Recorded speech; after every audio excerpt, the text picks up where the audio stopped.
اتكلمنا في فيديوهات كتير قبل كده عن فلاتر 7 مراحل، وكنا بنجيب الاجهزه ونعمل لها زي ايه مراجعه كده بسيطه ونتكلم عن مميزاتها وشكلها والمواصفات بتاعتها. لكن فيديو النهارده هيكون مختلف، برضه هنتكلم عن فلتر 7 مراحل ولكنه مختلف كليا عن الفلاتر اللي اتكلمنا فيها قبل كده.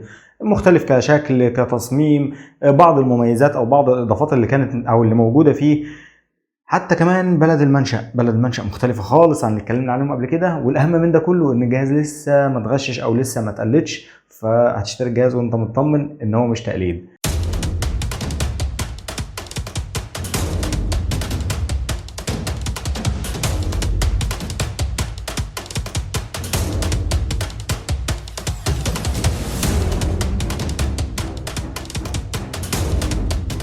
أكيد طبعا من اللقطات اللي فاتت شفتوا شكل الجهاز اللي هنتكلم عليه النهارده.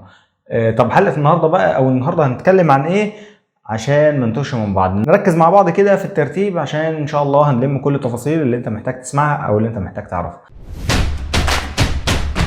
اول حاجه هنتكلم على التصميم، هنتكلم على بلد المنشأ، هنتكلم على بعض المميزات الموجوده في الجهاز، برضه هنتكلم على بعض الاضافات اللي موجوده وهتعجبكم ان شاء الله. حاجه تانية برضه بالنسبه لقطع الغيار عشان نطمن هنعرف فيه قطع غيار ولا لا. والحاجه الاخرانيه والمهمه وهي ازاي تشتري الجهاز ومنين. نتكلم عن اول جزئيه وهي التصميم. تصميم الجهاز زي ما انتم شايفين كده، طبعا ده لون من ضمن الالوان، في الوان في كذا لون منه، في كذا شكل منه، في كذا موديل. طبعا تقدر تحطه بقى فوق الحوض، تقدر تحطه تحت الحوض، بس اعتقد لو فوق الحوض او على المطبخ هيكون شكله اشيك، ممكن تكمل بيه ديكور المطبخ، فمتاح انك تحطه في اي مكان. دي نقطه. النقطه الثانيه برضو مش هياخد معاك مكان لجزئيه مهمه او لسبب بسيط.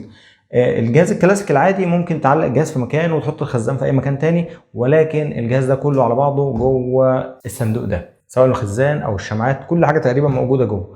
كل اللي انت محتاجه انك هتوصل الحنفيه والدخول والصرف وشكرا على كده. ده بالنسبه للتصميم والشكل الخارجي، فمش هاخد معاك مكان يعني. طبعا حتى كمان بالنسبه للتصميم، ودي يعتبر الاهم والمفروض ان انا كنت ابدا بيها، الهيكل بتاعه كله من البلاستيك، فلو جه عليه ميه مفيش صدى، ما تقلقش من حته الصدى دي خالص. طب بعد كده حته بلد المنشأ، الجهاز كله متصنع في تركيا، سواء بقى الهيكل الخارجي الشمعات كله تركي ومتجمع هناك ومتقفل هناك. وفي نقطه حلوه قوي في التجميع ان هو بيتم اختبار الهواء عشان لو في اي تسريب، فبالتالي تقريبا كل الاجهزه ما فيهاش تسريب. وتقدر تتاكد من ده بانك انت في نظام سدادات كده موجوده في الجهاز، لو بدات تشيل اي سداده هتلاقي فيه صوت الهواء زي ما انت سامع كده.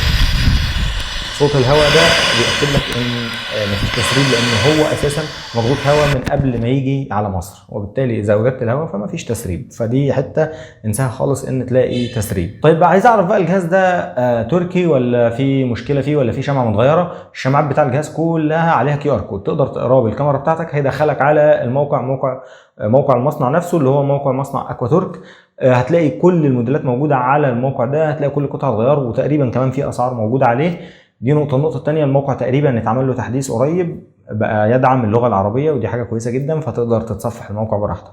وبرضه الناس اللي عايزة تشوف المنتجات هتلاقي في روابط موجودة في صندوق الوصف، سواء رابط المصنع او روابط صفحات هتلاقيه موجود في صندوق الوصف وفي اول تعليق، ممكن تدخل عليه وتتفرج على الموديلات ودي الحاجة اللي موجودة ايه. النقطة الثالثة وهي الاضافات، وانا هتكلم على الاضافات هنا. هتكلم عن اضافة واحدة مهمة جدا وعجباني قوي في الجهاز ده، وهو حساس الفصل. ايه حساس الفصل ده؟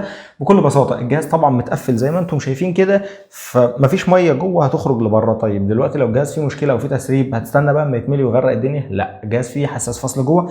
وظيفه الحساس ده ان لو حصل تسريب يقطع الميه او يمنع الميه انها تخش للجهاز في الاساس من البدايه خالص. فلو حصل اي تسريب الجهاز هيفصل، وبكده لا الدنيا هتغرق ولا انت هتكون قلقان على القطع اللي موجوده جوه الجهاز. نيجي بقى على بعض الفروقات موجوده في الجهاز ده مش موجوده في الاجهزه اللي هو الشكل الكلاسيك. طبعا مثلا كلنا عارفين الشمعه دي اللي هي الشمعه الثانيه اللي احنا كلنا عارفينها، دي في الجهاز ده برضو هي الشمعه الثانيه.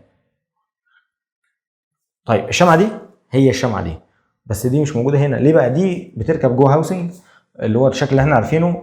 طبعا بقى في لو انت بقى قلقان مثلا او حظك وحش واشتريت جهاز مغشوش او ايا كان، ممكن الهاوسنج يفرقع معاك، ممكن يحصل تسريب بسبب ان الجوانات مش كويسه او الكلام ده كله. فالمشكله دي محلوله هنا. ليه بقى؟ لانك انت اساسا بتغير الشمعه بالكامل، يعني مش بتغير الشمعه الداخليه والهاوسنج موجود زي ما هو، لا انت بتشيل الشمعه وترميها وتركب دي. طبعا كلها وصلات سريعه فما بتاخدش وقت في التركيب، دي نقطه. النقطه الثانيه مش محتاجه فني، انت هتشيل الكيعان اللي موجوده هناك وتركبها هنا وشكرا على كده. ده بالنسبه للشمعات الكومباكت. طبعا الجوده بتاع الشمعات ما شاء الله. اختبرت بعض الشمعات فيها كويسه جدا وتقدر تعتمد عليها. برضو طبعا لو انت عندك الميه كويسه او جوده الميه كويسه شويه، الشمعات دي عمرها طويل شويه. بالنسبه بقى لقطع الغيار، فقطع الغيار متوفره سواء قطع غيار او شمعات، كل قطع الغيار بتاع الجهاز متوفره. دي تنقلنا على السؤال اللي بعد كده، اشتري الجهاز ده منين او اوصل له ازاي او اجيبه منين؟ بص يا سيدي، هتلاقي على الشاشه دلوقتي ظهرت ارقام تليفونات. طبعا الوكيل الحصري لمصنع اكوا تورك في مصر هي شركه اكوا زاها. هتلاقي تفاصيل الشركه كلها موجوده معاك في صندوق الوصف، وهتلاقي طبعا ظهر على الشاشه دلوقتي في ارقام تليفونات ظاهره على الشاشه. وطبعا لو نزلت في صندوق الوصف هتلاقي فيه صفحات فيس، هتلاقي فيه موقع، هتلاقي فيه ارقام التليفونات كلها، وبرضه هتلاقيهم في اول تعليق لو انت حابب تتواصل معاهم او تعرف اي تفاصيل تانية. وبرضه ممكن تسيب لنا في التعليقات لو في تفاصيل محتاجها، سيب لنا في التعليقات وان شاء الله اجاوبك عليها. وكده يكون اتكلمنا في اغلب التفاصيل.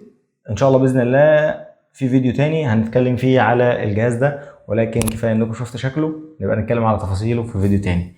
كده يكون فيديو النهارده خلص، رب تكونوا استفدتوا منه. السلام عليكم.